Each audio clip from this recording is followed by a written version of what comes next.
Welcome back guys, welcome back. So आज के इस वीडियो में जो करने वाले हैं क्लास 9 का फिजिक्स का chapter number 2 force and laws of motion. इससे पहले मैंने मोशन कंप्लीट करा चुका था मैं, और उसके हमने प्रैक्टिस पेपर भी सोल्व कर लिया था एक। तो अब हम चैप्टर नंबर 2 की ओर चलते हैं क्लास 9 के फिजिक्स की, जिसका नाम है force and laws of motion. कि भाई फोर्स और मोशन के यानी कि गति के नियम अब ये क्या होते हैं, इनको धीरे धीरे पढ़ेंगे। तो सबसे पहले आता है आपका फोर्स। फोर्स क्या होता है, देखिए आप रोजाना अपनी जिंदगी में फोर्स कहीं ना कहीं अप्लाई करते हैं कि नहीं करते हैं। तो जब आप फोर्स अप्लाई करते हैं तब आप किसी भी ऑब्जेक्ट को पुश या पुल करना होता है, ठीक है ना। तो किसी भी ऑब्जेक्ट को पुश और पुल करना, फोर्स का मतलब है किसी भी ऑब्जेक्ट को पुश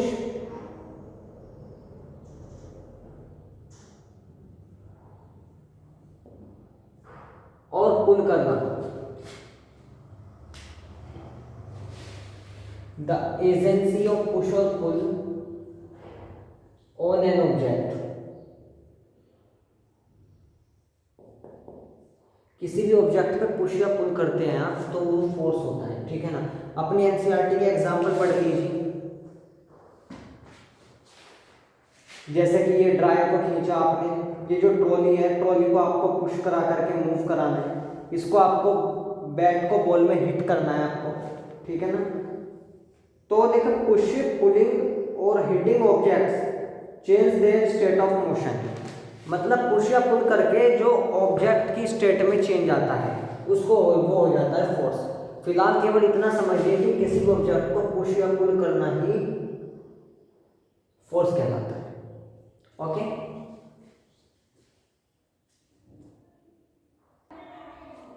ओके। अब फोर्स के बारे में पढ़ लेते हैं, फोर्स के टाइप्स, ठीक है। फिलहाल इस बुक के अकॉर्डिंग तो इसमें बैलेंस और अनबैलेंस फोर्सेस दिए गए हैं, ठीक है ना। किसी भी ऑब्जेक्ट पे अगर नेट फोर्स 0 है तो वो बैलेंस फोर्स होगा, ठीक है ना। ये आपका एम नाम का कोई ऑब्जेक्ट है, ठीक है ना। मैंने यहाँ पे एक फोर्स लगाया F1, इस बात को प्रूव करूंगा इस डायरेक्शन में।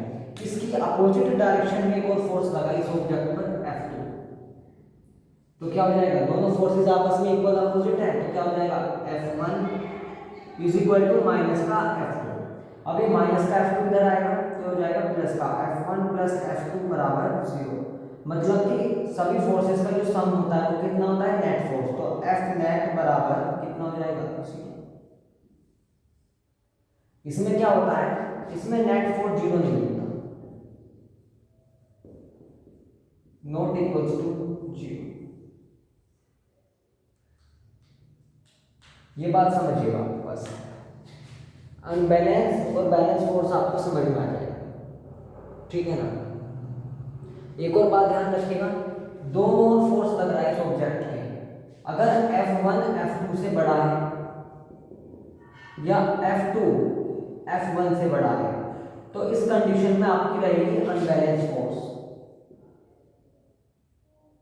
मतलब वही है इसका नेट फोर्स वाला, लेकिन आप थोड़ा समझने के लिए बता रहे हैं।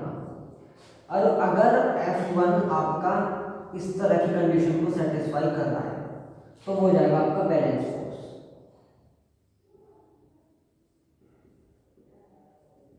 क्लियर है, क्लियर है बात, क्या बात क्लियर है। F1 ग्रेटर देन F2 या F2, देखो अगर ये फोर्स बड़ा है ये छोटा है तो ऑब्जेक्ट इधर को मूव करेगा। अगर ये फोर्स बड़ा है ये छोटा है, ये F1 फोर्स छोटा है, तो सीधी सी बात है ऑब्जेक्ट इधर को मूव करेगा। लेकिन जब दोनों ही फोर्सेस इक्वल अपोजिट हो जाएंगे तो इस कंडीशन में ये box can't move, this box can't move नहीं कर सकता, क्योंकि दोनों फोर्सेस हैं इक्वल और अपोजिट लग रहे हैं, ठीक है, इक्वल और अपोजिट लग रहे हैं। अब बात करते हैं हम लोग मोशन की। मोशन को मैंने मोशन के ऊपर खुद एक पिछला एक चैप्टर था फिजिक्स में, जिसमें हमने क्या सीखा था कि भाई किसी भी ऑब्जेक्ट, एक बार फिर से बता देता हूँ कि भाई किसी भी ऑब्जेक्ट की पोजीशन में जब चेंज आता है, ठीक है ना, किसी भी ऑब्जेक्ट की पोजीशन में जब चेंज आता है या उसकी पोजीशन चेंज होती है एक प्लेस से दूसरे प्लेस पर, ठीक है ना, तब वो हम कह सकते हैं टाइम के रेस्पेक्ट में, ठीक है ना, टाइम के रेस्पेक्ट में किसी भी ऑब्जेक्ट की पोजीशन में जब चेंज आता है ठीक है ना, तो उसको मोशन बोलते हैं। देखिए 5 मिनट पहले यहाँ था, 10 मिनट बाद यहाँ आ गया, तो पोजीशन में चेंज आया उसकी, ठीक है ना, टाइम के रेस्पेक्ट में। तो क्या किया उसने, ऑब्जेक्ट ने मोशन किया। तो मोशन आप वीडियो 6 से जाके देखिए, पहले वाली लेक्चर्स हैं उसमें कई सारे, ठीक है ना। तो मोशन हो गया। अब बात करते हैं लॉज ऑफ मोशन की। लॉज ऑफ मोशन की सबसे पहले पढ़ते हैं इनर्शिया। अगर इनर्शिया के बाद हम पढ़ाएंगे आपको फर्स्ट लॉ ऑफ मोशन, जो कि नेक्स्ट वीडियो में आएगा। लॉज ऑफ मोशन स्टार्ट हो जाएंगे। इनर्शिया, ठीक है ना। इनर्शिया क्या होता है, इनर्शिया देखिए आप ऐसे समझिए, इनर्शिया केवल इतना होता है कि कोई भी ऑब्जेक्ट यदि मोशन में है तो वे कंटिन्यूइंग मोशन रहेगा। अगर कोई भी ऑब्जेक्ट एट रेस्ट है तो वह रेस्ट पर रहेगा, ठीक है ना। और कोई भी ऑब्जेक्ट अगर मोशन कर रहा है तो कंटिन्यूइंग मोशन, केवल इतना समझिए, बाकी मैं नेक्स्ट वीडियो में समझाऊंगा आपको।